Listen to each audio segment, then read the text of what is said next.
രോഹിത്തേട്ടാ, പത്തനാപുരത്ത് കഴിഞ്ഞ ദിവസം വലിയൊരു ജാഥ പോലെ എന്തോ ഒരു പരിപാടി നടന്നു എന്ന് അറിഞ്ഞു. നമ്മുടെ അവിടെ മന്ത്രിയായിരിക്കുന്ന കെ.ബി. ഗണേഷ് കുമാർ ഒരു ലോറി യൂട്യൂബർമാരെയും കൊണ്ട് ഒരു കെട്ടിടത്തിനുള്ളിലേക്ക് പോകുന്നു. പോയതുപോലെ തിരിച്ചു വരുന്നു.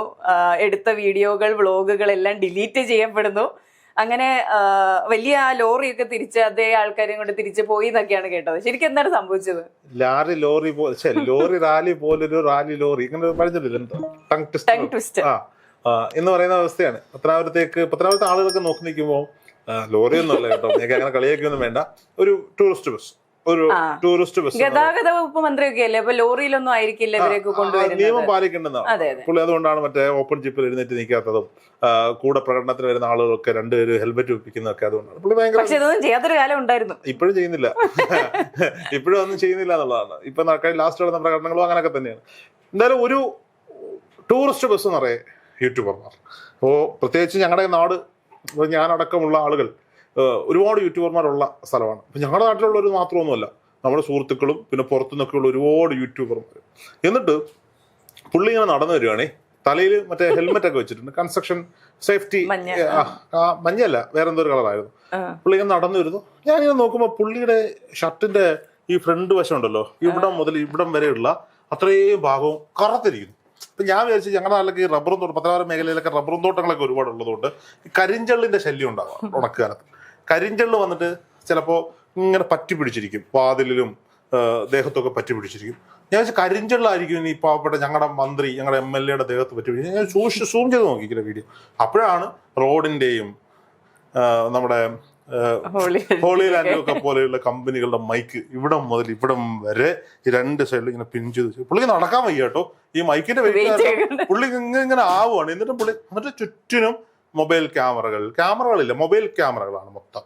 എന്നിട്ട് ഇവരിങ്ങനെ നടന്നു. അപ്പൊ ഞാൻ നോക്കിയിട്ട് എവിടെ കണ്ടിട്ടുള്ള സ്ഥലമാണ്. ഇത് ഞങ്ങളുടെ പത്തനാപുരത്തെ താലൂക്ക് ആശുപത്രിയുടെ പണി നടക്കുന്ന ബിൽഡിംഗാണ്.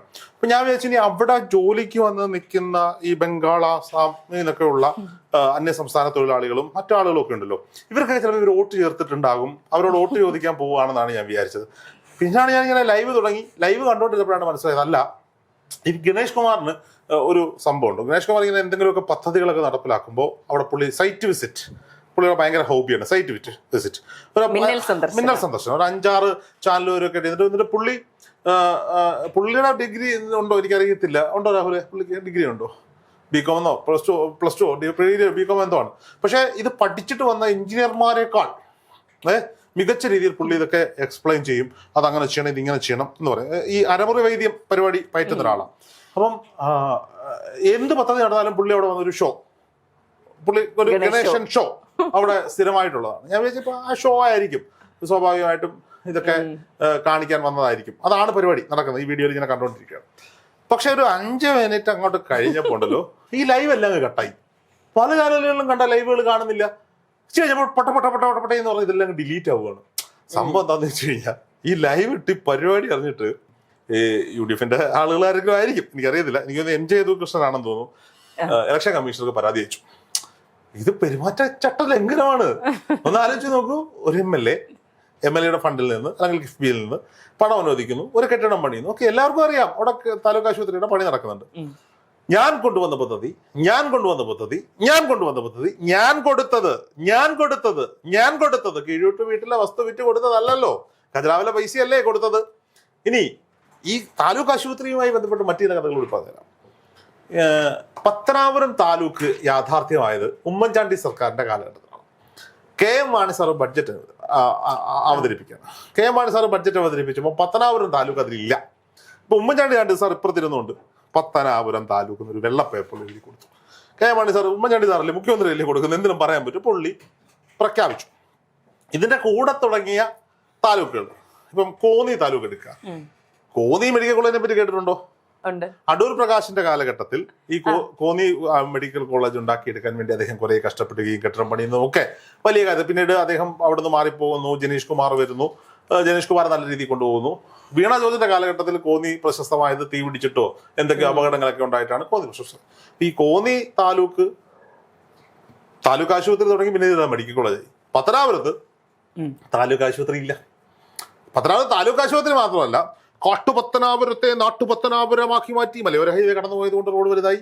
പഞ്ചായത്തിന്റെ പൈസ കൊണ്ട് പഞ്ചായത്തിനെ കൊണ്ട് ലോൺ എടുപ്പിച്ച് അവിടെ ഒരു ഷോപ്പിംഗ് കോംപ്ലക്സ് പണിഞ്ഞുകൊണ്ട് പഞ്ചായത്ത് ഷോപ്പിംഗ് കോംപ്ലക്സ് പണിഞ്ഞുകൊണ്ട് നാടിന്റെ മുഖച്ഛായ മാറി. പിന്നെ ഞാൻ നേരത്തെ ഒരു സ്റ്റോറിയിൽ KN ബാലഗോപാലിനെ കുറിച്ച് പറഞ്ഞതുപോലെ BMBC നിലവാരത്തിൽ റോഡ് ഉയർത്തി, സമ്മതിക്കുന്നു. വില്ലേജ് ഓഫീസുകൾ സ്മാർട്ട് കെട്ടിടങ്ങളിലേക്ക് മാറ്റി, സമ്മതിക്കുന്നു. അംഗനവാടി കെട്ടിടങ്ങൾ സ്മാർട്ടാക്കി മാറ്റി, സമ്മതിക്കുന്നേ. സ്കൂൾ കെട്ടിടങ്ങൾ നവീകരിച്ചു, സമ്മതിക്കുന്നു. സ്കൂളുകളിൽ ഫർണിച്ചർ വാങ്ങിക്കൊടുത്തു, സമ്മതിച്ചു സാറേ. ഹൈമാസ്റ്റ് ലൈറ്റുകൾ സ്ഥാപിച്ചു, സമ്മതിച്ചു സാറേ. ഇത് പത്തനാപുരത്തോ കൊട്ടാരക്കരയിലോ മാത്രമാണോ? ആണോ? 140 നിയോജക മണ്ഡലങ്ങളിലും ഈ സംവിധാനങ്ങൾ ലഭിക്കുന്നുണ്ട്. അത് ബേസിക് ആയിട്ട് ഒരു പൊതുഭരണത്തിന്റെ കാലാനുസൃതമായ മാറ്റങ്ങൾ കൊണ്ട് സംഭവിക്കുന്ന ഒന്നാണ്. ഒരു കഴിവുമില്ലാത്ത, ഒന്നിലും ഇടപെടാത്ത പല MLA മാരും ഉണ്ടല്ലോ. ഈ ഷോയ്ക്കൊന്നും പോവാതെ MLA ആണെന്ന് പോലും അറിയാത്ത കുറെ പേര് അവരുടെ മണ്ഡലങ്ങളിൽ പോലും ഇത് സംഭവിക്കുന്നുണ്ട്. ഞാൻ ഒരു ഉദാഹരണം പറയാം. ഞാൻ കഴിഞ്ഞ ദിവസം റാന്നി MLA പ്രമോദ് നാരായണന്റെ ഇന്റർവ്യൂ എടുക്കാൻ പോയി. പ്രമോദ് നാരായണൻ എൻ്റെ അടുത്ത് കുറെ പദ്ധതികളെ പറ്റി പറഞ്ഞപ്പോൾ ഞാൻ വാ വിളിച്ചിരുന്നു പോയി. വലിയ ഷോയോ കാര്യങ്ങളോ ഒന്നും ഇല്ലാതെ സൈലന്റ് ആയിട്ട് പോകുന്ന ഒരു മനുഷ്യനാണ്. കുഞ്ഞു കുട്ടികൾ മുതൽ പ്രായമായവരെ വരെ ചേർത്ത് പിടിക്കാൻ ആ നാടിന്റെ ആവശ്യങ്ങൾ മനസ്സിലാക്കി അദ്ദേഹത്തിന് ഓരോ പദ്ധതികളുണ്ട്. വെല്ലുവിളിക്കുന്നു. ഒരു നാടിന്റെ ഏറ്റവും വലിയ ആവശ്യമാണ് ഭവന പദ്ധതികൾ രൂപീകരിക്കുക. നമ്മൾ കണ്ടിട്ടുണ്ട് VD സതീശന്റെ ഭവന പുനർജനി പദ്ധതിയെ പറ്റി നമ്മൾ കേട്ടിട്ടുണ്ട്. അൻവർ സാദത്തിന്റെ അമ്മക്കിളിക്കൂട് ഭവന പദ്ധതിയെ കുറിച്ച് നമ്മൾ കേട്ടിട്ടുണ്ട്. ഇപ്പോ നമ്മൾ ഈ പറയപ്പെടുന്ന പ്രമോദ് നാരായണന്റെ ഭവന പദ്ധതിയെ പറ്റി അദ്ദേഹം പറയുന്നു. KB ഗണേഷ് കുമാറിന്റെ ഭവന പദ്ധതിയുടെ പേരെന്താണ്? ഞാൻ ചോദിക്കുകയാണ്, KB ഗണേഷ് കുമാറിന്റെ ഭവന പദ്ധതിയുടെ പേരെന്താണ്? പറഞ്ഞു തരൂ ആരെങ്കിലും. KB ഗണേഷ് കുമാർ മറുപടി പറയും. നിങ്ങൾക്കൊരു ഭവന പദ്ധതി ഉണ്ടോ? ലൈഫ് മിഷൻ പദ്ധതിയിൽപ്പെടുത്തി നിങ്ങളുടെ വീടുകൾ അനുവദിക്കുന്നത് MLA-യുടെ ഔദാര്യമല്ലല്ലോ, അത് പഞ്ചായത്തുകൾ നോക്കിക്കോളും. KB ഗണേഷ് കുമാർ ആ നാട്ടിൽ വീടില്ലാത്തവരെ വീട് വെച്ച് കൊടുക്കാൻ ഭവന പദ്ധതിയുണ്ടോ? KB ഗണേഷ് കുമാർ വിചാരിച്ചാൽ എവിടെ നിന്നൊക്കെ പൈസ വരും? ഏതൊക്കെ സംഘടനകളിൽ നിന്ന് പണം വരും? ജൽജീവൻ മിഷൻ അല്ലാതെ പ്രായോഗികമായി നടപ്പിലാക്കിയ കുടിവെള്ള പദ്ധതികളുടെ ലിസ്റ്റ് പുറത്തുവിടും. ഇപ്പോഴും കുടിവെള്ള പദ്ധതിയിൽ കുടിവെള്ളം കിട്ടാതെ ദുരിതം അനുഭവിക്കുന്ന എത്രയോ പേരെ ഞാൻ കാണിച്ചു തരാം. KB ഗണേഷ് കുമാർ KSRTC എന്താക്കിയെന്നാ പറഞ്ഞേ? KSRTC എന്താക്കി? ലോകോത്തര നിലവാരത്തിൽ. ഒന്നുകൂടെ ഉറക്കെ പറ. ലോകോത്തര നിലവാരത്തിൽ ലാഭത്തിലെത്തിച്ചു. പരസ്യമൊക്കെയാണ്. മോഹൻലാലൊക്കെയാണ് ബ്രാൻഡ് അംബാസഡർ. ലാഭത്തിലെത്തിച്ചു, ലോകോത്തര നിലവാരത്തിലേക്ക് എത്തിച്ചു. പുതിയ ബസ്സുകൾ വാങ്ങി അവതരിപ്പിച്ചു. ബസ്സുകൾ വാങ്ങുന്നതിന്റെ പിന്നിലുള്ള ചേതോ വികാരങ്ങളെ പറ്റിയൊക്കെ നമുക്ക് പിന്നാലെ UDF സർക്കാർ അധികാരത്തിൽ വന്ന അതിന്റെ അന്വേഷണങ്ങളൊക്കെ നടക്കട്ടെ, അവിടെ നിൽക്കട്ടെ. ഒരു KSRTC എന്ന് പറയുമ്പോൾ ഒരു നാടിന്റെ മുഖച്ഛായ എന്താ? ഇപ്പോ മേഘയുടെ വീട്ടിലേക്ക് വരാൻ അടുത്തുള്ള സ്ഥലം ഏതാ? നെടുമങ്ങാട്. മേഘ നെടുമങ്ങാട് KSRTC ബസ് സ്റ്റാൻഡിന് മുന്നിൽ നിന്നോ മതിയോ എന്ന് ചോദിക്കാറില്ലേ ആളുകള്? അവിടെയാണ് ബസ് ഇറങ്ങി അവിടെ നിൽക്കാം. അപ്പൊ ഞാൻ സാധാരണ പറയുന്നത് എന്റെ കാണാനും വന്നാൽ നീ കൊട്ടാരക്കര ബസ് സ്റ്റാൻഡിന് മുന്നിൽ നിൽക്കും, ഞാൻ അവിടെ വരാം. അത് ആ നാടിന്റെ ഒരു ഐഡന്റിറ്റിയാണ്. പത്തനാപുരത്തെ MLA ആരാന്നാ പറഞ്ഞത്? KB ഗണേഷ് കുമാർ, ഗതാഗത വകുപ്പ് മന്ത്രി. മന്ത്രിയുടെ നാട്ടിലെ KSRTC ബസ് സ്റ്റാൻഡ് താങ്കൾ കണ്ടിട്ടില്ലല്ലോ. അതൊന്ന് കാണേണ്ട കാഴ്ചയാണ്. മറ്റേ സജു ഖാൻ എന്നൊക്കെ പറയുന്ന അവിടുത്തെ കോൺഗ്രസ് നേതാക്കന്മാരുണ്ട്, അവരുടെയൊക്കെ വ്ലോഗിലൊക്കെ ഇടയ്ക്കിടയ്ക്ക് ഇത് കൊണ്ടുവന്ന് കാണിക്കാറുണ്ട്. ഇല്ലെങ്കിൽ ഞാൻ കാണിച്ചത് എൻ്റെ ഫുട്ടേജ് ഒക്കെ ഇരിപ്പുണ്ട്. കൊട്ടാരക്കരയിൽ 18 കോടി രൂപ മുടക്കി ഒരു ബസ് ടെർമിനൽ പ്രഖ്യാപിച്ചിട്ടുണ്ട് KN ബാലഗോപാൽ. ഉദ്ഘാടനത്തിന് നമ്മുടെ ഗതാഗത വകുപ്പ് മന്ത്രി ഉണ്ടായിരുന്നു. പുള്ളി കല്ലിൽ പോളിത്തീൻ പേപ്പർ കട്ട് ചെയ്താണ് ഇത്ര പേര് എഴുതിയത്. പരിപാടിയിൽ പങ്കെടുക്കാത്തവരുടെയൊക്കെ പേര് ഇത് കഴിയുമ്പോൾ കീറിക്കളയും അത്രേ. 4.25 കൊല്ലത്തിന് ശേഷമാണ് ബാലഗോപാൽ അവിടെ കൊണ്ട് പണിയാൻ തീരുമാനിച്ചത് എന്നുള്ളത് മറ്റൊരു സത്യം. അവിടെ നിൽക്കട്ടെ. KB ഗണേഷ് കുമാറിന് അല്പമെങ്കിലും നാണമുണ്ടായിരുന്നു അങ്ങനെ ഒരു പരിപാടിയിൽ പങ്കെടുക്കാൻ. സ്വന്തം നാട്ടിലെ KSRTC ബസ് സ്റ്റാൻഡിന്റെ അടിസ്ഥാന സൗകര്യ വികസനം നടപ്പിലാക്കാത്ത, നല്ല മൂത്രപ്പുരകളില്ലാത്ത, അമ്മമാർക്ക് സഹോദരിമാർക്ക് കുട്ടികളുമായി മുലപ്പാൽ ഊട്ടാൻ പറ്റുന്ന സംവിധാനങ്ങൾ ഒരുക്കി കൊടുക്കാത്ത, ജീവനക്കാർക്ക് നല്ല സംവിധാനങ്ങൾ ഒരുക്കി കൊടുക്കാത്ത KSRTC ബസ് സ്റ്റാൻഡുള്ള ചുരുക്കം ചില പട്ടണങ്ങളിൽ ഒന്നാണ് പത്തനാപുരം പട്ടണം. ഇനി ഗണേശൻ പറയും ലുലു വന്നു, മോഹൻലാലിന്റെ ആശീർവാദം വന്നു. ശരിയാ സാറേ, ലുലു വന്നു, മോഹൻലാലിന്റെ ആശീർവാദം വന്നു. അവിടെ ഈ കെട്ടിടം പഞ്ചായത്ത് പണിഞ്ഞപ്പോൾ അവിടെ ഒരു ചന്തയുണ്ടായിരുന്നു. ആ ചന്തയില് നല്ല കപ്പയും മീനും ഉണക്കമീനും ഉണ്ടമുളവും മോരും ഒക്കെ വിൽക്കുന്ന ഒരുപാട് ചേച്ചിമാരും ചേട്ടന്മാരും ഇക്കമാരും അച്ചായമാരും ഒക്കെ ഉണ്ടായിരുന്നു. ഇവരൊക്കെ ഇന്ന് എവിടെയാ? ഇവർക്ക് ഒരു പകരം സംവിധാനം കച്ചവടം ചെയ്യാൻ മറ്റൊരു പൊതു മാർക്കറ്റ് ഉണ്ടാക്കി കൊടുക്കാൻ സാധിച്ചിട്ടുണ്ടോ KB ഗണേഷ് കുമാറിന്? ഞാൻ ചോദിക്കാണ്. സ്കൂൾ കെട്ടിടങ്ങൾ ഞാൻ നവീകരിച്ചു. ശരിയാ സാറേ, കിഫ്ബി ഫണ്ടുണ്ട്, പദ്ധതികളുണ്ട്. ഞാൻ ആ ഒന്നാം പിണറായി സർക്കാരിനെ കൈയടിക്കുന്ന ഒരു കാര്യമാണ്. ഒന്നാം പിണറായി സർക്കാരിന്റെ കാലഘട്ടത്തിൽ സ്കൂൾ കെട്ടിടങ്ങളുടെ നവീകരണവുമായി ബന്ധപ്പെട്ട് വലിയൊരു മുന്നേറ്റം അത് രണ്ടാം പിണറായി സർക്കാർ പലയിടങ്ങളിലും പതുക്കെ കൊണ്ടുപോകുന്നുണ്ട് എന്നുള്ളതാണ്. അത് പ്രൊഫസർ രവീന്ദ്രനാഥിന്റെ ടാലന്റാണ്, ജി സുധാകരന്റെ ടാലന്റാണ്, തോമസ് ഐസക്കിന്റെ ടാലന്റാണ്. കിഫ്ബി പദ്ധതിയൊക്കെ തോമസ് ഐസക്കിലേക്ക് കൊണ്ടുവരുമോ? ഇവരൊക്കെ ഇപ്പൊ എന്താണ് പിടൽ കസ്ട്രോ കറിവേപ്പില. ഇത് വിഷയത്തിലേക്ക് വരാം. അങ്ങനെ താലൂക്ക് ആശുപത്രിയിലേക്ക് ഒരു കൂട്ടം സോഷ്യൽ മീഡിയ ഇൻഫ്ലുവൻസേഴ്സുമായി നടനും നായകനും മന്ത്രിയും MLA-യും സർവോപരി സ്വയം വികസന നായകനെന്ന് വിശേഷിപ്പിക്കുകയും ചെയ്യുന്ന വിവാദ നായകനായ പത്തനാപുരത്തിന്റെ KB ഗണേഷ് കുമാർ, സ്വഭാവി എന്ന പേരും കൂടെ പുനലൂർ നിയോജക മണ്ഡലത്തിലെ വോട്ടറായ KB ഗണേഷ് കുമാർ, കൊട്ടാരക്കര നിയോജക മണ്ഡലത്തിലെ താമസക്കാരനായ പത്തനാപുരത്തിന്റെ KB ഗണേഷ് കുമാർ കടന്നു ചെല്ലുന്നു. അവിടെ ഭയങ്കര പിന്നെ ഷോയ പ്ലാനൊക്കെ എഴുതി. നമ്മളുടെ സിനിമകളെ കണ്ടിട്ടില്ലേ? മോഹൻലാൽ സുരേഷ് ഗോപിയൊക്കെ വന്നിട്ട് മറ്റേ പഠിക്കാത്തവൻ സിനിമയിലെ ധനുഷൊക്കെ പ്ലാനൊക്കെ തുറന്നു വെച്ചിട്ട് അതിങ്ങനെ പുള്ളി ഇതിലെ കൂടെ ഇങ്ങനെ വണ്ടി മെഡിസിൻ വരുന്ന വണ്ടി ഇങ്ങനെ വരുമ്പോൾ അതിലെ കൂടെ ഫുഡ് ഇട്ട് വരുന്ന വണ്ടി ഇങ്ങനെ പോയി ആറ്റിച്ചാടും.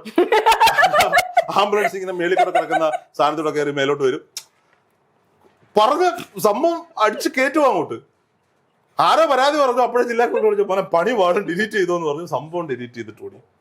ഇത് ഇന്നലെയും തുടങ്ങിയതല്ല. ഞങ്ങൾ അവിടെ ആമണേശ്വരത്ത് ഒരു റെയിൽവേ ക്രോസ് ഉണ്ട്, ഒരു മണ്ണാങ്കുഴി റെയിൽവേ ഓർമ്മിച്ചു. ആ പാവപ്പെട്ട കൊടുക്കുന്ന സുരേഷ് MP പുള്ളി കാലയിൽ എണ്ണയും തേച്ച് നടന്ന് അനുവാദിയൊക്കെ മേടിച്ചുകൊണ്ട് വന്ന് CSR ഫണ്ടൊക്കെ കൊണ്ടുവന്ന് പഞ്ചായത്ത് MLA ഫണ്ടിൽ നിന്നൊക്കെ സ്ഥലം ഏറ്റെടുക്കാനുള്ള പൈസയൊക്കെ കൊടുത്തിട്ട് ഒരു പദ്ധതി കൊണ്ടുവരിക.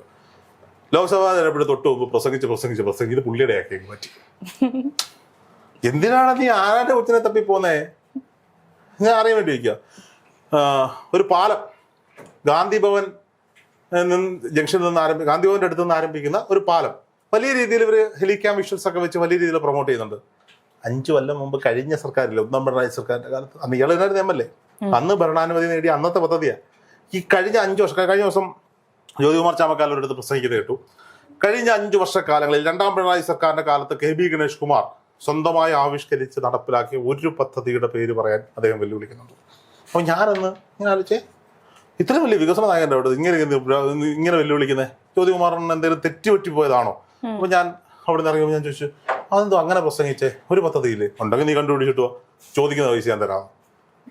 അത്രയും കോൺഫിഡൻ്റാണ് പുള്ളി പറയുന്നത്. അങ്ങനെ ഒരു പദ്ധതി ഇല്ലെന്നേ, അങ്ങനെ ഒരു പദ്ധതിയില്ല. കൊട്ടാരക്കരയിൽ അല്ലെ പത്തനാപുരത്ത് ഇപ്പോഴും കോടതി പ്രവർത്തിക്കുന്ന മറ്റേ ഷട്ടറിട്ട കടമുറിക്കത്ത. പറഞ്ഞാൽ വിശ്വസിക്കത്തില്ല നിങ്ങളൊന്നും. എന്തൊക്കെ പ്രശ്നങ്ങളെന്നറിയോ? വന്യജീവി പ്രശ്നങ്ങളുണ്ട് പത്തനാപുരത്തിന്റെ വനമേഖലകളിൽ. പിന്നെ ഒരിങ്ങനെ ഓണം, മനസ്സിലായോ? ഒരു മാസ് പരിവേഷം. പുള്ളി ഞാൻ പണ്ട് പറഞ്ഞിട്ടുള്ളതിട്ട് പുള്ളി ചെന്ന് ഇറങ്ങുന്നത് നോക്കി കുറെ കൊച്ചാട്ടന്മാരൊക്കെ വന്ന് കാത്തിരിക്കും. സ്ഥിതി വളരെ മോശമാണ് പത്തനാപുരത്ത്. കഴിഞ്ഞ നിയമസഭാ തെരഞ്ഞെടുപ്പ് സമയത്ത് പ്രചരണ വീഡിയോകളൊക്കെ വേണമെങ്കിൽ യൂട്യൂബിൽ സെർച്ച് ചെയ്താൽ കിട്ടും. KB ഗണേഷ് കുമാറിന്റെ പ്രചരണ വാഹനം എനിക്ക് ഒരു കറുത്ത ഥാർ ജീപ്പായിരുന്നു, ഒരു ഓപ്പൺ ജീപ്പ്. ഈ ഥാർ ജീപ്പ് ഒരു സ്വീകരണ പോയിന്റിലേക്ക് വന്ന് നിൽക്കുന്നു. കോഡ്ലെസ് മൈക്ക് ഗണേഷ് കുമാറിന്റെ കയ്യിൽ കൊടുക്കുന്നു. അവിടെ ഇരുന്നു കൊണ്ട് തന്നെ ഗണേഷ് കുമാർ വോട്ട് അഭ്യർത്ഥിക്കുന്നു. ഈ മാലയിടാനുള്ളവരൊക്കെ നടന്നു ചെന്ന് പുള്ളി ഇരിക്കുന്നിടത്ത്, പുള്ളി കാറിൽ നിന്ന് ഇറങ്ങില്ല, ഇരിക്കുന്നിടത്ത് മാലയിടുന്നു, ലാൽ സലാം അടിക്കുന്നു, പുള്ളിച്ചിരിക്കുന്നു, പോകുന്നു. ഈ വർഷം അവസ്ഥ മൊത്തം മാറി. നന്നായി വെയിൽ കൊള്ളുന്നുണ്ട്, നന്നായി ജനങ്ങളെ കാണുന്നുണ്ട്, നേരിട്ട് ഓട്ടം. ഇതൊരു ജനാധിപത്യത്തിന്റെ സൗന്ദര്യമാണ്. ഞാൻ ഇതൊക്കെ പറയുമ്പോഴും ഞാൻ ഇതിനകത്ത് ഞാൻ ഈ കാര്യങ്ങൾ പറയുന്നതിൽ എനിക്ക് എന്തുണ്ട്, എന്റേതായ രാഷ്ട്രീയ കാഴ്ചപ്പാടുകളുണ്ട്. ഞാൻ കൃത്യമായി പറയട്ടെ, എനിക്ക് എന്റേതായ രാഷ്ട്രീയ കാഴ്ചപ്പാടുകളാണ്. ഞാനൊരു വീഡിയോ പത്തനാപുരവുമായി ചെയ്താൽ അതിന്റെ അടിയിൽ കമന്റ് വരും, രോഹിത് പണ്ട് കോൺഗ്രസിന്റെ സ്ഥാനാർത്ഥിയായിരുന്നു, രോഹിത് അങ്ങനെയാണ്. ആണ്. ഞാൻ ഈ KB ഗണേഷ് കുമാറിന് വേണ്ടി വിളിച്ചിട്ടുള്ള ആളാ പണ്ട്. അപ്പൊ ഞങ്ങൾക്കിത് തിരിച്ചു പറയാനുള്ള ധാർമ്മികമായ ഉത്തരവാദിത്തമില്ലേ? ഞങ്ങളുടെ പ്രസ്ഥാനം സപ്പോർട്ട് ചെയ്ത് ജയിപ്പിച്ച് MLA ആക്കി മന്ത്രിയാക്കിയ ഒരാൾ പ്രസ്ഥാനം മാറിപ്പോയെങ്കിലും അദ്ദേഹം ഉത്തരവാദിത്തത്തിൽ നിന്ന് പിന്മാറുമ്പോൾ നമ്മളത് തിരുത്തണ്ടേ, പറയണ്ടേ? അദ്ദേഹത്തിന്റെ മനസ്സിലൊരു ചിന്ത കോറിയിടണ്ടേ? അത് മാത്രമല്ല, അല്ലാതെ ഗണേഷ് കുമാർ ജയിക്കുകയോ ജ്യോതികുമാർ ചാമക്കാല ജയിക്കുകയോ അതിലല്ലെങ്കിൽ ചക്കച്ചിട്ടത്തിൽ ഒരാളുണ്ട്, നമ്മുടെ പേര് പറഞ്ഞു, ഇവരാരെങ്കിലും ഒക്കെ ജയിക്കുകയോ ചെയ്യട്ടെ, അതൊന്നും നമ്മുടെ വിഷയമല്ല. ഇവരാര് ജയിച്ചാലും നമ്മൾ ഇവിടെ ഇങ്ങനെ പറയുന്നത്, ഗണേഷ് കുമാർ ജയിച്ചാൽ നമുക്ക് എന്തെങ്കിലും തേങ്ങ തരുമോ? ജ്യോതികുമാർ ചാമക്കാല ജയിച്ചാൽ നമുക്ക് എന്തെങ്കിലും തേങ്ങ തരുമോ? ആ ചക്കത്തിന് ജനിച്ചാൽ ജയിച്ചാൽ ചിലപ്പോൾ ചക്ക വെട്ടിപ്പുള്ളത് 2 ചുള കൊണ്ട് തരുമായിരിക്കും. അല്ലാതെ എന്ത് കിട്ടാനാ? ഒന്നുമില്ല. പക്ഷേ ചില കാര്യങ്ങളുണ്ട് സാറേ, ഇതൊരു ജനാധിപത്യ സമ്പ്രദായമല്ലേ? താങ്കളുടെ ശരീരഭാഷ ഞാൻ ഇത് സ്നേഹപൂർവ്വം ഓരോ കുഞ്ഞനുജന്റെ ഉപദേശമായി മാത്രം ഇത് എന്തായാലും ഗണേഷ് കുമാർ കണ്ടില്ലെങ്കിലും ഗണേഷ് കുമാറിന്റെ കൂടെയുള്ള എൻ്റെ പ്രിയപ്പെട്ട സുഹൃത്തുക്കൾ ഇത് കാണുമെന്നും എന്നെ വിളിക്കുമെന്നും എനിക്കുള്ള ഉത്തമ ബോധ്യത്തിൽ തന്നെ ഞാൻ പറയുന്നു. പേരുകളൊക്കെ പറയണത് എനിക്ക് കേട്ടോ, ഞാൻ നേരിട്ടാണ് പറയാം. ഞാൻ പറയുന്നു സാറേ, സാറിന്റെ രീതികളൊന്ന് മാറണം സാറേ. അതെ, സാറിന് അധികാരം ലഭിച്ചു കഴിയുമ്പോൾ സാറിന് ഇച്ചിരി അഹങ്കാരത്തിന്റെ ധ്വനി സാറിന്റെ ശബ്ദത്തിൽ ഉണ്ടാകുന്നുണ്ട് സാറേ. അല്ലെങ്കിൽ HSSുമായി ബന്ധപ്പെട്ട് അവിടെ ഒരു വിഷയം ഉണ്ടാകുന്നു. ഇദ്ദേഹം താലൂക്ക് യൂണിയൻ പ്രസിഡന്റ് ആയിരിക്കുന്ന NSS പുനലൂരിൽ പണിയുന്ന പത്മ കഫേയുമായി ബന്ധപ്പെട്ട് ഒരു അഴിമതി ആരോപണം വരുന്നു. ഒരുപക്ഷെ അദ്ദേഹം പറയുന്ന പോലെ 10ാം വയസ്സ് തൊട്ട് ബെൻസ് കാർ ഓടിച്ച് നടന്ന പുള്ളിക്ക് അഴിമതി നടത്തേണ്ട ആവശ്യമില്ലായിരിക്കും. പക്ഷേ കേരളത്തിൽ അഴിമതിയിൽ അകത്തായിട്ടുള്ള ഒരേ ഒരു മന്ത്രി അദ്ദേഹത്തിന്റെ അച്ഛനാണ്. അത് പോട്ടെ, അത് വിഷയമില്ല. അത് ബാലകൃഷ്ണ സാറിനെ ഞാൻ അങ്ങനെ ബ്ലെയിം ചെയ്തൊന്നുമില്ല. അപ്പം ഇദ്ദേഹത്തെ അങ്ങനെ അഴിമതി കാണിക്കേണ്ട. പക്ഷെ ഒരുപക്ഷെ അദ്ദേഹത്തിനോടൊപ്പം ചേർന്ന് നിന്നവർ, ഒപ്പം ഉണ്ടായിരുന്നവർ ഒക്കെ ആയിരിക്കും ചിലപ്പോൾ. പക്ഷേ പണമുള്ളവർ അഴിമതി കാണിക്കില്ലെന്ന് പറയാൻ കഴിയും. അല്ല, അത് പോട്ടെ, നമ്മൾ അതിനകത്തൊന്നും പോകണം. നമ്മൾ എന്തിനാ ആവശ്യമുള്ളതൊക്കെ പറയുന്നത്? ചിലപ്പോൾ ആരെങ്കിലും ഒക്കെ ചെയ്ത് കാണും. ഒരു 4 കോടി രൂപ കുഞ്ഞ് ഒരു 50 ലക്ഷം രൂപ തീരേണ്ട പദ്ധതിക്ക് ഒരു 4 കോടി രൂപ ആയിപ്പോയി. ഇതിനെ കരയോഗത്തിലുള്ള ഒരു ചോദ്യം ചെയ്തു. എന്തായാലും കള്ളനാണ്, അല്ല സോറി തെറ്റ് പറ്റിപ്പോയി. അവരോട് ചെന്ന് സമാധാനിപ്പിച്ച് കാര്യങ്ങളൊക്കെ പറഞ്ഞ് ഇത് പുറലോകം അറിയാതെ സെറ്റിൽ ചെയ്യണ്ടേ, ഇലക്ഷൻ വന്നിരിക്കുകയല്ലേ. പുള്ളി അപ്പോഴും ധാഷ്ട്യം. പുള്ളിയുടെ വിചാരം എന്താ, ഈ ഇരിക്കുന്നവരൊക്കെ എന്റെ പാർട്ടിക്കാരാ. പാർട്ടിക്കാര് പ്രവർത്തകരെന്ന് പറഞ്ഞാൽ പുള്ളിക്ക് എന്താണെന്നറിയോ? പുള്ളിക്ക് പത്തനാപുരത്തും കൊട്ടാരക്കരയിലും മാത്രമുള്ളൊരു സംഭവമുണ്ട്. കേരള കോൺഗ്രസ് പിയുടെ പ്രവർത്തകർ നേതാക്കന്മാരെന്ന് പറഞ്ഞാൽ പുള്ളിക്ക് പ്രജകളല്ല, എച്ചില് തിന്നുന്ന പട്ടികൾ.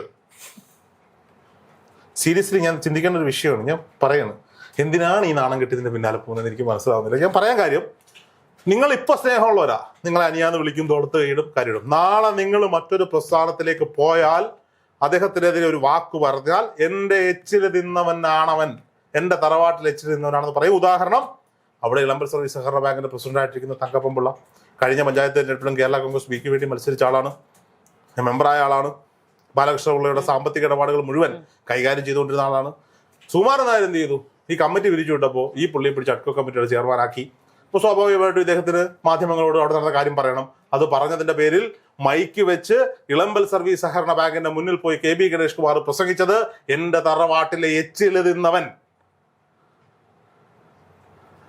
നാളെ എന്തെങ്കിലും കാരണവശാൽ ഈ നിയമസഭാ തെരഞ്ഞെടുപ്പിൽ പരാജയപ്പെട്ടാൽ അടുത്ത പരിപാടിയിൽ ഇദ്ദേഹം പറയും, ഞാൻ കൊടുത്ത റോഡിലൂടെ സഞ്ചരിച്ച്, ഞാൻ കൊടുത്ത സ്കൂളിൽ കുട്ടികളെ പഠിപ്പിച്ച്, ഞാൻ കൊടുത്ത എന്തൊക്കെയോ ചെയ്തിട്ട് എന്റെ എച്ചില് നിന്ന് നടന്ന പട്ടികൾ എനിക്ക് വോട്ട് ചെയ്തില്ല എന്ന് പറയുന്നത് പത്തനാപുരംകാർ കേൾക്കേണ്ടി വരുന്ന ഒരു സാഹചര്യം ഉണ്ടാവും.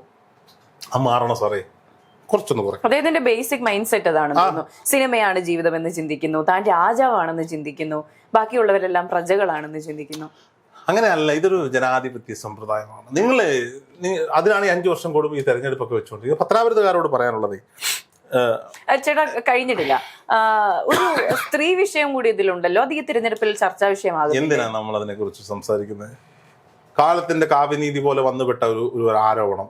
അദ്ദേഹത്തിന്റെ കൂടെ അദ്ദേഹം വിശ്വസിക്കുന്ന ദൈവം ഏതായാലും, അദ്ദേഹം മറ്റേ തെരുവ് പോസ്റ്ററുകളെ പോയി പ്രാർത്ഥിക്കുന്ന ആളാണ്. ഇപ്പോൾ കുറേ വർഷത്തിന് ശേഷം ഗണപതി അമ്പലത്തിൽ പോകുന്ന ഒരു വീഡിയോ കണ്ടു. നെറ്റിൽ ചന്ദനക്കുറിയൊക്കെ ഒരുപാട് നാളുകൾക്ക് ശേഷം കണ്ടു. അപ്പോൾ അദ്ദേഹത്തിന്റെ വിശ്വാസം എന്തോ ആയിക്കോട്ടെ, അദ്ദേഹത്തിന്റെ ദൈവവിശ്വാസം എന്ത് തന്നെ ആയാലും ആ ദൈവം അദ്ദേഹത്തെ അതിൽ നിന്ന് താൽക്കാലികമായി രക്ഷപ്പെടുത്തി. അദ്ദേഹത്തിന്റെ ഭാര്യ പ്രണയം കൊണ്ട് അത് വേണ്ട എന്ന് വെച്ചു എന്നുള്ളതുകൊണ്ട് അദ്ദേഹം രക്ഷപ്പെട്ട് നിൽക്കുകയാണ്. പക്ഷെ അതൊരു കാലത്തിന്റെ കാവ്യനീതി പോലെ സംഭവിച്ചതാണ്. അപ്പോൾ കേരളം കണ്ട ഏറ്റവും മഹാരഥന്മാരായ 2 രാഷ്ട്രീയ നേതാക്കന്മാരുടെ പേര് പറഞ്ഞാൽ മേഘാരുടെയൊക്കെ പേര് പറയും. മേഘയുടെ കാലഘട്ടത്തിൽ, മേഘ ജീവിച്ചിരുന്ന കാലഘട്ടത്തിൽ മേഘ കണ്ടിട്ടുള്ള അല്ലെങ്കിൽ മേഘ കേട്ടിട്ടുള്ള 2 രാഷ്ട്രീയ മഹാരഥന്മാർ കേരളത്തിൽ നിന്നുള്ളത് 2 പാർട്ടിയിൽ നിന്നോ 3 പാർട്ടിയിൽ നിന്നോ ആയിക്കോട്ടെ, കുഴപ്പമൊന്നുമില്ല. Oommen Chandy sir, yes, VS. Achuthanandan. ആണേ 2പേരുടെയും മരണത്തിന് ശേഷം ആദ്യം നടക്കുന്ന തെരഞ്ഞെടുപ്പ് ആണേ. വി.എസ്. അച്യുതാനന്ദനെ കാമപ്രാന്തൻ എന്ന് വിളിച്ചിട്ടുള്ളത് ഒരേ ഒരാളാ. പേരെന്താ? KB ഗണേഷ് കുമാറാണ്. വി.എസ്. അച്യുതാനന്ദൻ എന്ന് പറയുന്ന സഖാവിനോട് എതിർപ്പുള്ള കോൺഗ്രസ്സുകാരും സംഘപരിവാറുകാരും ഈ നാട്ടിലുണ്ടായിരുന്നെങ്കിലും അദ്ദേഹത്തിന് കാമപ്രാന്താണെന്ന് ഒരാളും പറഞ്ഞിട്ടില്ല. ഇല്ല. ഇനി ഉമ്മൻചാണ്ടി എന്ന് പറയുന്ന ബ്രാൻഡിനോട് എതിർപ്പുള്ള ഒരുപാട് ഇടതുപക്ഷക്കാരും കോൺഗ്രസ്സുകാരും ഉണ്ടായിരുന്നു ഈ നാട്ടിൽ. പക്ഷെ അദ്ദേഹം ഒരു സ്ത്രീയെ തൻ്റെ ഔദ്യോഗിക വസതിയിലേക്ക് വിളിച്ചു വരുത്തി ലൈംഗികപരമായി പെരുമാറിയെന്ന് അവരുടെ പരാതിയിൽ എഴുതി ചേർത്ത് പരാതി കൊടുപ്പിച്ച് അദ്ദേഹം മുഖ്യമന്ത്രി ആയിരിക്കുമ്പോൾ കമ്മീഷനെ വെച്ച് ആ കമ്മീഷന്റെ മുന്നിൽ പോയി 8-9 മണിക്കൂർ അദ്ദേഹം ഇരുന്ന് മൊഴി കൊടുത്ത് അദ്ദേഹം ശയ്യാവലംബനായി കിടക്കപ്പായിൽ കിടക്കുമ്പോൾ CBI റിപ്പോർട്ട് വരികയാണ് അദ്ദേഹം കുറ്റവിമുക്തനാണ്, അദ്ദേഹത്തിനെതിരെ തെളിവുകളില്ല എന്ന്. അദ്ദേഹത്തിന്റെ മരണം ഈ 2 മഹാരഥന്മാരെ ലൈംഗികപരമായി ആക്ഷേപിച്ച ഒരേ ഒരാളാണ് KV ഗണേഷ് കുമാർ. അപ്പോൾ സ്വാഭാവികമായിട്ടും കർമ്മ ഈസ് എ ബൂമറാങ്. നാളെ ആർക്ക് വേണമെങ്കിലും സംഭവിക്കാം. അങ്ങനെ വന്നടിഞ്ഞ ആ ഒരു കർമ്മ റിസൾട്ടായിട്ട് തന്നെ കണ്ടാൽ മതി. അതല്ലല്ലോ നമ്മുടെ വിഷയം എന്താണ്? നമ്മുടെ വിഷയം ഇവിടെ നാട്ടിലൊരു ചട്ടക്കൂടുണ്ട്. നിങ്ങൾ PR ചെയ്തോളൂ. നിങ്ങൾ ഈ 5 വർഷക്കാലോ 25 വർഷക്കാലോ നിങ്ങൾ PR ചെയ്തു, ഇലക്ഷൻ പ്രഖ്യാപിച്ചു, അവിടെ ഒരു നിയമം നിലനിൽക്കുന്നു. ആ നിയമത്തെ വെല്ലുവിളിച്ചുകൊണ്ട് ആകരുതൊന്നും എന്നുള്ളതാണ്. പ്രിയപ്പെട്ട എൻ്റെ യൂട്യൂബർമാരോടാണ്, സഹോദരങ്ങളോടാണ്, സ്വാഭാവികമായിട്ട് ഗതാഗത വകുപ്പ് മന്ത്രിയുടെ ഒരു വീഡിയോ എടുക്കാൻ അവർ വിളിക്കുമ്പോൾ അത് എല്ലാവർക്കും ഒന്നും പടം വാങ്ങിയിട്ടാണെന്ന് ഞാൻ പറയില്ല. അവർ കണ്ടന്റിന് വേണ്ടി അല്ലെങ്കിൽ അദ്ദേഹമായിട്ട് അടുപ്പം സ്ഥാപിക്കാനൊക്കെ പോകും. നമ്മൾ പോകാറുണ്ട്. പല ആളുകൾ എത്രയോ ഓപ്പോസിറ്റ് നിൽക്കുന്നവരോട് സംസാരിക്കും. ഇപ്പോൾ ആലുവയിൽ സ്ഥാനാർത്ഥിയായി മത്സരിക്കുന്നത് AM ആരിഫും ഈ പറയപ്പെടുന്ന പ്രിയപ്പെട്ട അൻവർ സാദത്തുമാണ്. നമ്മൾ കഴിഞ്ഞ ദിവസം AM ആരിഫിനെ വഴിയിൽ വെച്ചുകൊണ്ടപ്പോൾ നമ്മൾ സംസാരിച്ചില്ലേ? ഒരുപക്ഷെ അദ്ദേഹത്തിന്റെ ഇന്റർവ്യൂ നമ്മൾ എടുക്കുമായിരിക്കും, അല്ലെങ്കിൽ അൻവർ സാദത്തിന്റെ എടുക്കുമായിരിക്കും. കഴിഞ്ഞ ദിവസം നമ്മൾ റാന്നി MLA ഇന്റർവ്യൂ എടുത്തു. അങ്ങനെ പലരുടെയും ഇന്റർവ്യൂകളിൽ നമ്മളെ വിളിക്കുന്നവർക്കൊക്കെ നമ്മൾ പോയി ചെയ്യുന്നുണ്ട്. പക്ഷേ നിയമത്തെ വെല്ലുവിളിച്ചുകൊണ്ട് ആകരുത് ഇത്തരം കണ്ടന്റ് ക്രിയേഷനുകൾ. അത് ഒരു റിക്വസ്റ്റ് ആണ്. ഇപ്പോൾ റാന്നി MLA ഇന്റർവ്യൂ നമ്മൾ എടുത്തു.